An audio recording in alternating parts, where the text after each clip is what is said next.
আমার জীবনে সবথেকে বড় ভুল ছিল একটা মেয়ের জন্য নিজেকে অ্যাডিক্টেড করে ফেলা। সত্য কথা স্যার, আমার সংসার যখন নষ্ট হয়ে গেল সেই শখটা আমি ইজিলি নিতে পারিনি।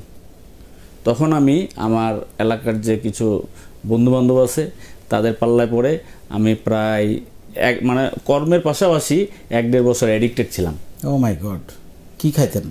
আমি স্যার ওখানে লোকাল একটা আপনার সিরাপ পাওয়া যেত, কফ সিরাপ। সে কফ সিরাপটা খাইলে প্রচুর পরিমাণ ঘুম হইতো, ইন্ডিয়ান কফ সিরাপ, সেটা খাইতাম। খাওয়ার পর আমার ফ্যামিলি খুব উদ্বিগ্ন হয়ে গেছিলো। তারপর আস্তে আস্তে আমার ছেলেকে তো আমার গাইড করতেছে আমার মা, আমার বোন।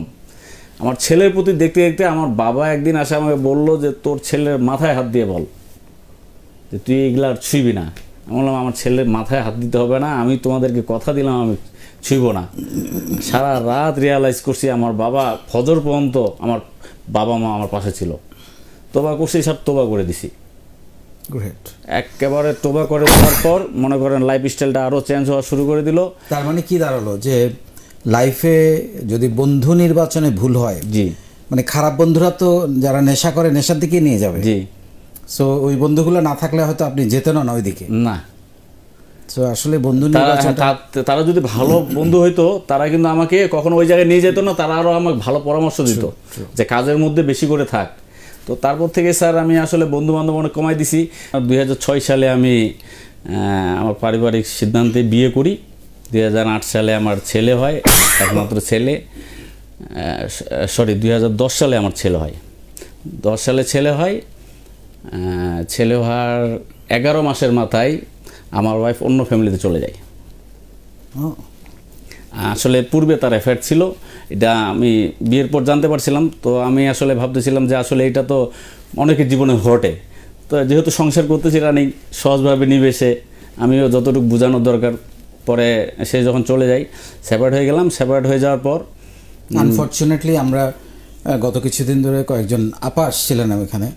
সে আপাদের গল্পের মধ্যে দেখেছি যে জামাই অন্যদেরকে, তাকে ফেলে অন্যদিকে চলে গেছে। আপনাকে পেলাম, আপনাকে ফেলে আপনার বউ চলে গেল। Very unfortunate. এবং কি স্যার শুধু চলে যায় নাই, আমার স্যার বাচ্চাটা, দুধের বাচ্চাটাকে ফেলাইতে চলে গেছে। একজন মা হিসাবে কিন্তু কখনো এটা সম্ভব না।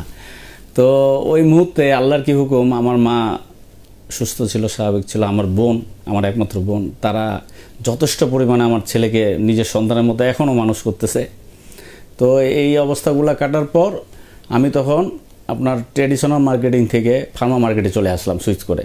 আর বিয়ে করেছেন আপনি? আমি স্যার বিয়ে করছি এবং আমার ওয়াইফ ওই প্ল্যাটফর্মেই নতুন সদস্য হয়েছে।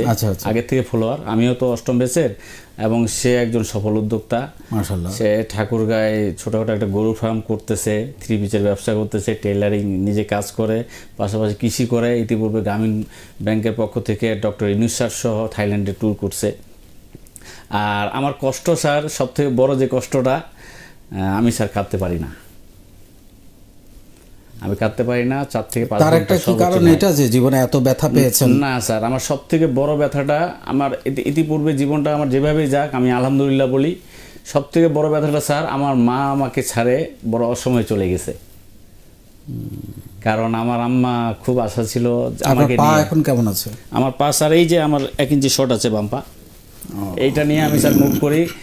হয়তোবা রানিং, বেশি রানিংয়ে হাঁটতে গেলে একটু বোঝা যায়, আর এছাড়া স্লোলি হাঁটলে ওইরকমভাবে বোঝা যায় না।